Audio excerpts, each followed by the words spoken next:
Well, I didn't expect the first one down here, but I disagree with you on a couple points, Ben. Sure. First, let me introduce myself. My name is Cash Jackson. I'm a retired Navy veteran. And well, thank you for your service. Thank you.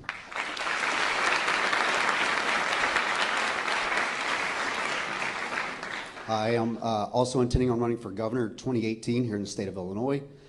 And I wanted to specifically address where you spoke about victimization and people coming from impoverished neighborhoods, that poverty wasn't kind of what you equated to for criminal activity, and that addressing crime by putting more police into these inner city communities would be the resolution to said criminal activity. I just want to challenge that thought process on a couple of points. Sure.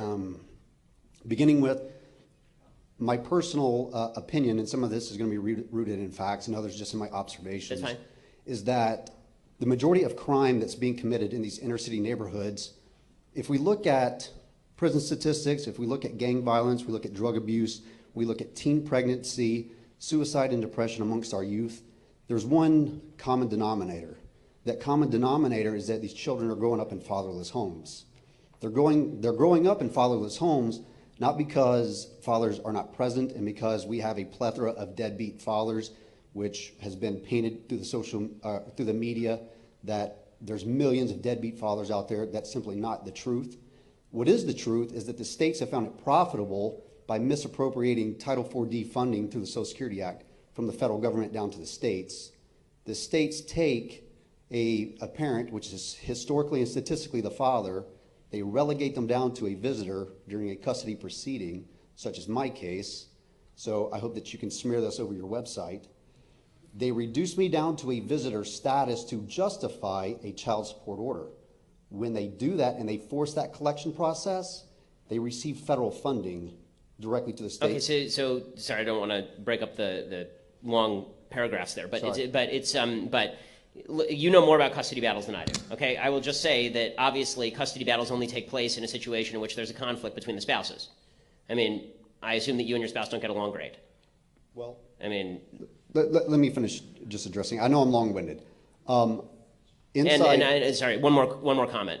The fact is that it is not custody battles. The custody battles are not the reason 70% of black kids are born out of wedlock and 40% of white kids are born out of wedlock. It's because people are having sex out of wedlock and having babies.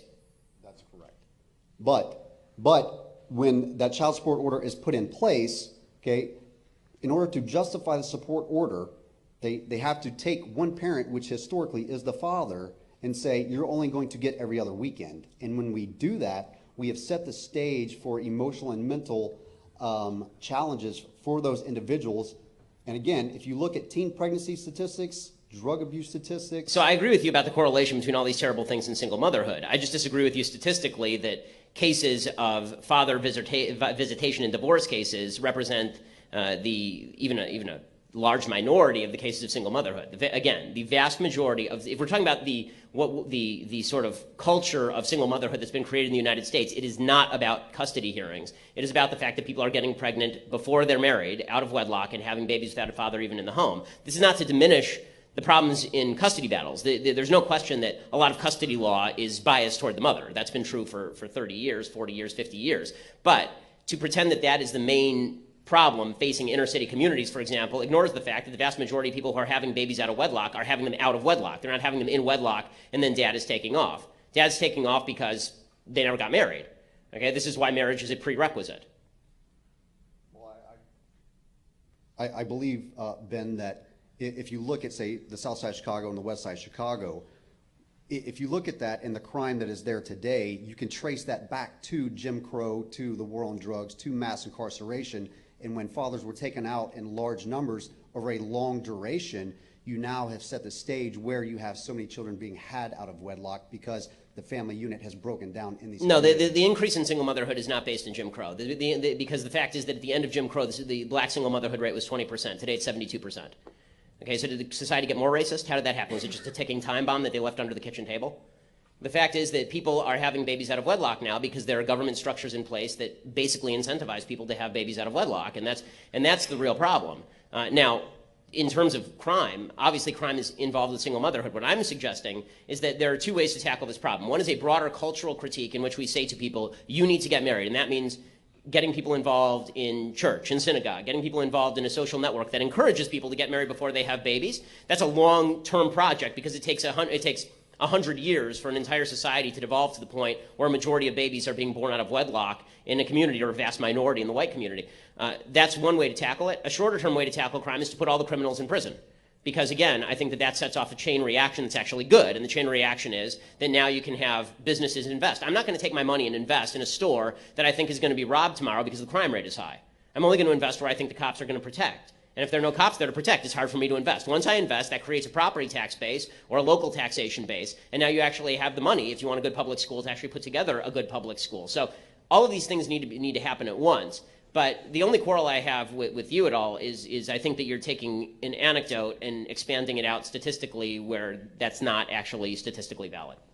So you don't believe that the federal incentives to the states, for the states to receive federal funding based on their forced collection of child support? No, I'm not arguing with you on that. You may very well be right. I don't know enough about that to answer that question. All I'm saying is that if you're talking about child support as the lead problem in these communities, there we disagree. I'm sorry, I have to move on because there's a lot of other questions.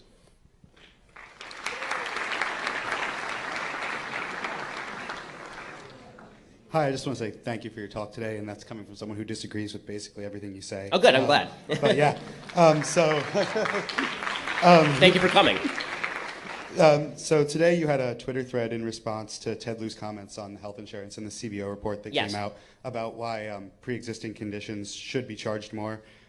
For those with pre-existing conditions that become priced out of the market due to them being charged more, which I understand your reasoning behind, car insurance, stuff like that. I read the thread. Well, I mean, to reiterate my point for people who don't understand, just so if you're coming in late to this conversation, Ted Lieu tweeted something out about how it's ridiculous basically for insurance companies to charge people with pre-existing conditions more, to which I said, it's an insurance company, of course it does.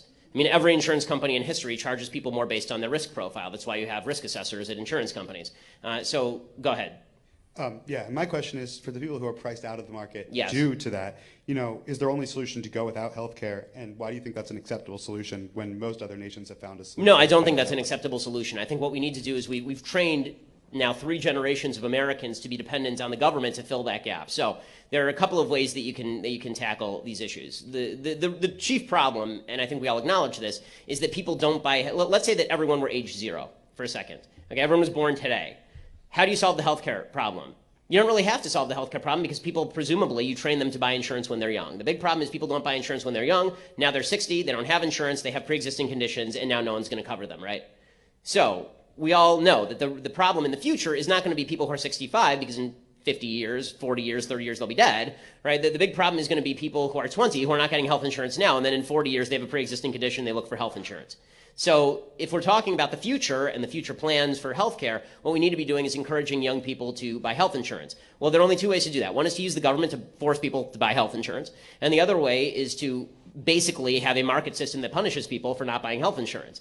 Okay, the way you have a market system that punishes people for not buying health insurance is you make it very clear to people that there's a moral hazard involved here, that if you don't buy health insurance, that you're going to be paying more in the long run, so you'd better, pay health insurance right now and make smart decisions about it. Now, for the people who fall through the cracks, as I say, there's 2 groups now that we're talking about. There's people who are old and have pre-existing conditions, and it's too late for them. What do? They can't go back to being 20 and buy health insurance when they were healthy, right? So for those people, obviously, we have to have some sort of backup that phases out over time, right? That doesn't work the same way for a 60-year-old as it works for a 40-year-old or a 30-year-old who can buy when they're healthy, because we want to encourage those people to buy, not to be relying on government. And there I'm not against the idea of a phased-out government program based on age that helps subsidize people in pre-existing condition situations.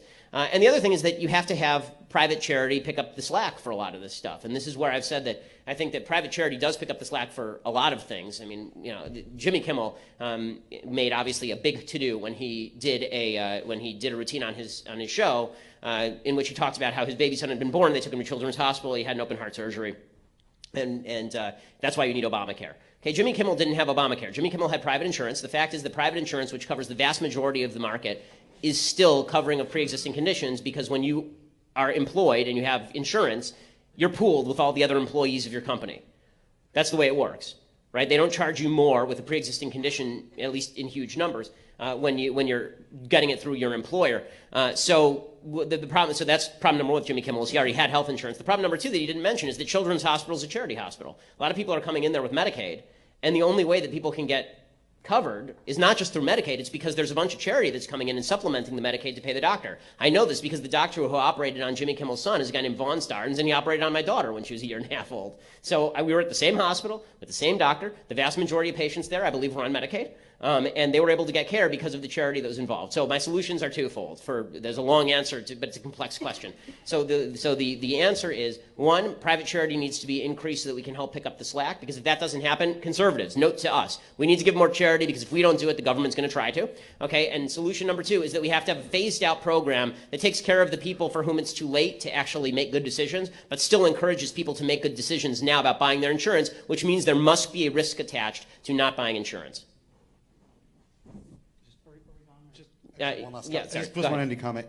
Two things. First of all, if you're encouraging people to buy health insurance, at the age of 20 or an age like that, they're not going to have, the income or the percentage to donate as much to a better insurance plan, You don't need a terrific insurance plan when you're 20. You need a catastrophic insurance plan when you're 20. And the truth is that most of the time you need a catastrophic insurance plan generally. You shouldn't have to go to an insurance company if you have a flu.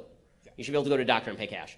And also, when you're 20, there are still people with pre-existing conditions that would jack up those costs, and getting it early might not help. 100%. But again, this is a time lapse question, because the fact is that my daughter was covered under my insurance, right? If you're under 20, you're covered on your parents' insurance typically. So, well, thank you.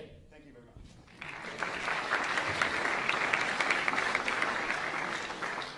much. Hi.